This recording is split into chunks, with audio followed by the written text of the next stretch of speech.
207 warga binaan Lapas kelas 2A Pekanbaru Riau terkonfirmasi positif COVID-19. Hal tersebut diketahui usai pihak lapas melaksanakan swab massal selama sepekan.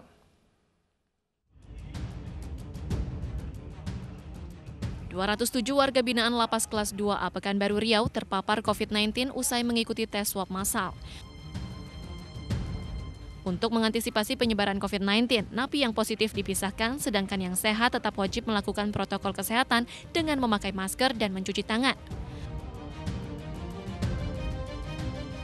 Ratusan napi yang terpapar merupakan orang tanpa gejala dan hanya 2 orang yang dilarikan ke rumah sakit untuk diisolasi, sedangkan 205 lainnya hanya menjalani isolasi di lapas.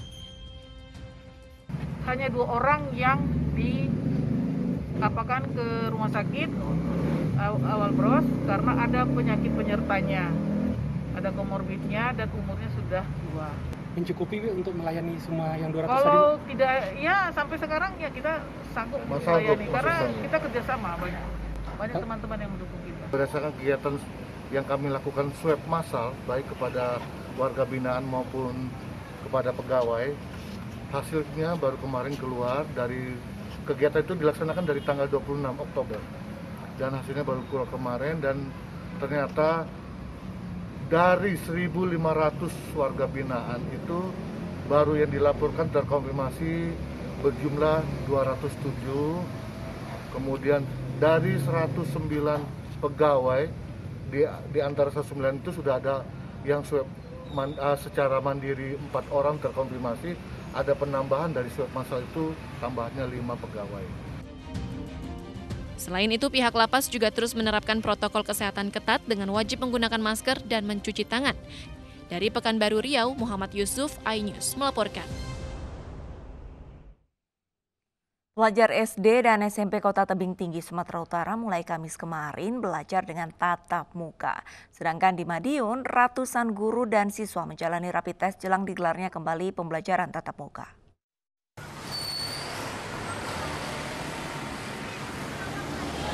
SD dan SMP terpadu di Jalan Sutomo Kota Tebing Tinggi, Sumatera Utara menjalani uji coba sekolah tatap muka mulai Kamis ini. Suasana belajar mengajar di kelas pun berbeda. Selain tidak mengenakan seragam, para siswa juga harus menjaga jarak dan memakai masker. Sebelum masuk kelas, mereka juga wajib mencuci tangan. Sekolah tatap muka hanya diperbolehkan bagi sekolah yang sudah betul-betul siap dan mematuhi protokol kesehatan. Tetap harus mengikuti protokol kesehatan. Kalau tak bisa dilaksanakan sekolah itu, misalnya sarananya untuk cuci tangan, air, dan lain sebagainya belum bisa, itu belum kita bolehkan. Para siswa menyambut gembira kembali ke sekolah dan bertemu teman serta guru secara langsung. Belajarnya gimana? Daring, di rumah. Itu sulit nggak menurut adik? Sulit ya? Lebih enak mana? Daring apa tatap muka? Tatap muka. Menurut rencana, sosialisasi sekolah tatap muka ini akan berlangsung selama 1 bulan. Jika ada peningkatan jumlah penderita COVID-19, uji coba akan dihentikan dahulu. Dari Tebing Tinggi, Sumatera Utara, Abdullah Hasibuan, iNews melaporkan.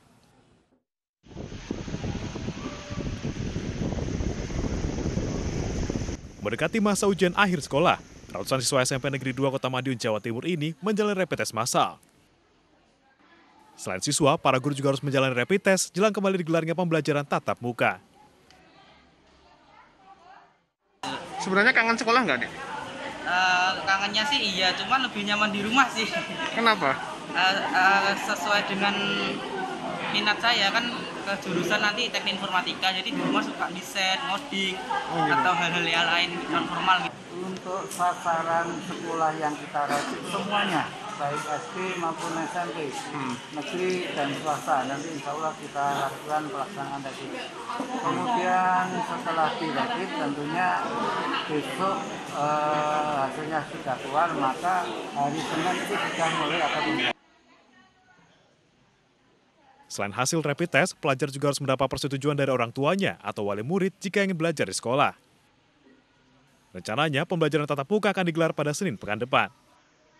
Dari Madiun, Jawa Timur, Arif Wahyu Effendi, iNews melaporkan.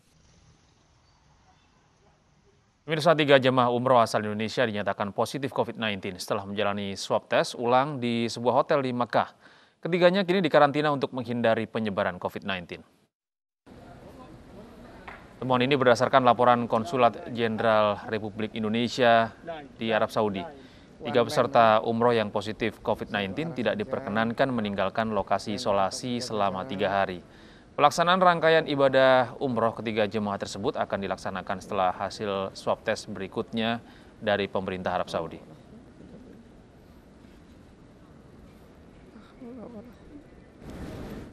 Sementara itu pemirsa, Kementerian Agama tengah melakukan evaluasi terkait pelaksanaan ibadah umroh di tengah pandemi dengan memberangkatkan 2 kloter dari Jakarta. Rencananya calon jamaah umroh akan diberangkatkan langsung dari Medan tanpa harus ke Jakarta terlebih dahulu. Pengurusnya ataupun pemilik daripada travel itu yang ditangkap. Penyelenggara perjalanan ibadah umroh atau PPIU dan khusus haji atau PIHK berdiskusi dengan pemilik travel haji dan umroh pasca pemerintah Arab Saudi mengizinkan umroh dari Indonesia. Rencananya calon jemaah umroh akan diberangkatkan langsung dari Medan tanpa harus ke Jakarta terlebih dahulu. Sementara itu, penyelenggara perjalanan ibadah umroh menyayangkan beberapa kendala, salah satunya pembatasan umur, maksimal umur 50 tahun, serta biaya yang membengkak sebesar 30%.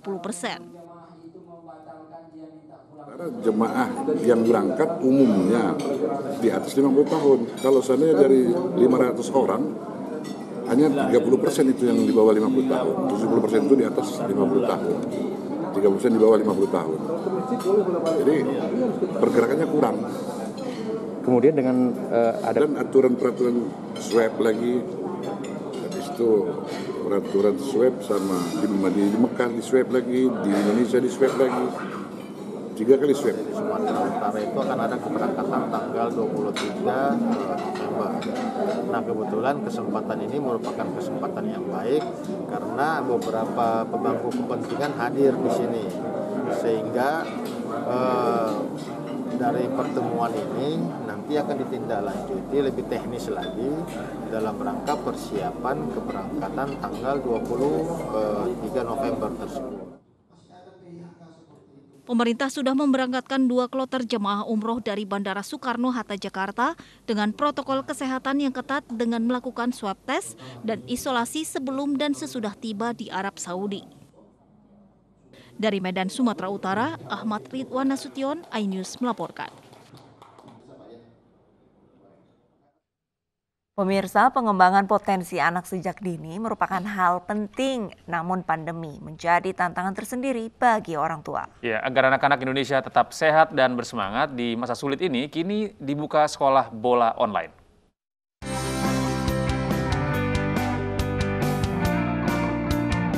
Biskuat Academy kembali hadir di tahun 2020 untuk menginspirasi anak Indonesia agar memiliki semangat pantang menyerah di tengah pandemi COVID-19.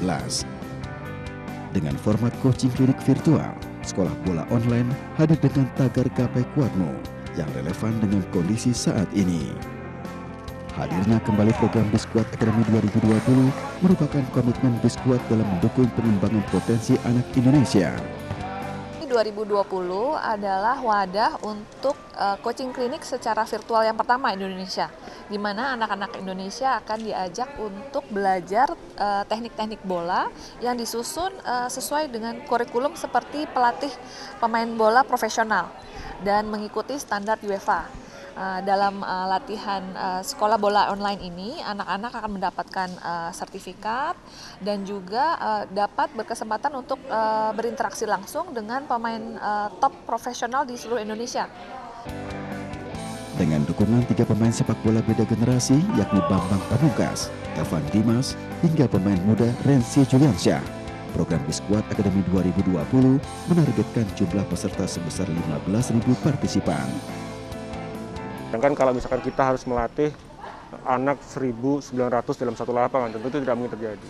Artinya adalah bahwa terlepas dari kondisi yang memang serba terbatas, pada akhirnya program ini bisa membuat lebih banyak anak-anak untuk bisa berlatih secara baik dengan teknik yang baik. Tidak hanya pelatihan, Nantinya 20 video terbaik akan memperoleh paket beasiswa sekolah sepak bola dan sertifikat jalur prestasi dari Kemenpora. Dari Jakarta, Muhammad Ardiansyah Putra, iNews melaporkan. Pengusaha dan politisi Sandiaga Uno mengunjungi industri pengolahan kulit dan tempat wisata alam Ekopark Kamojang di Kabupaten Garut, Jawa Barat. Kedatangannya Sandiaga Uno ini untuk memberikan dukungan kepada para pelaku usaha pengolahan kulit dan wisata alam agar tetap semangat di tengah pandemi COVID-19.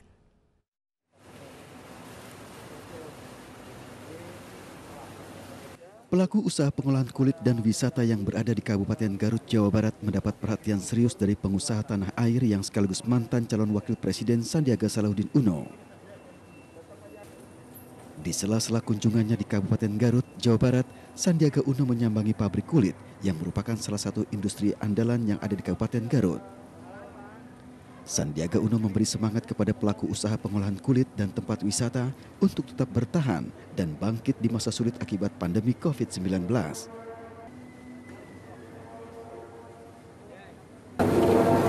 Nah, inilah yang dibutuhkan satu perhatian khusus dari bukan hanya pemerintah, tapi masyarakat dan juga dunia usaha, bagaimana kita bisa segera pulih dan bangkit di tengah-tengah pandemi dan lambatnya ekonomi untuk mendorong kegiatan yang produktif bisa meningkatkan penghasilan masyarakat.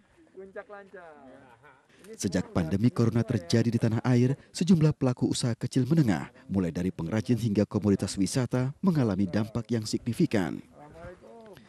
Sejumlah industri yang berada di Kabupaten Garut seperti pengolahan kulit dan wisata alam dinilai harus mendapat insentif dari pemerintah, tidak hanya kebijakan namun keringanan fiskal. Dengan demikian pelaku industri dapat tetap bertahan di masa pandemi.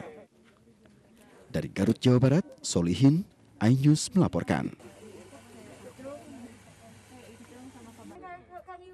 Informasi tadi sekaligus mengakhiri jumpa kita dalam iNews Pagi. Saya Arlisa Hadi. Dan saya Gede Satria undur diri. Terima kasih atas kebersamaan Anda. Selamat beraktivitas, tetap sehat dan tetap semangat. Yap. Sampai jumpa.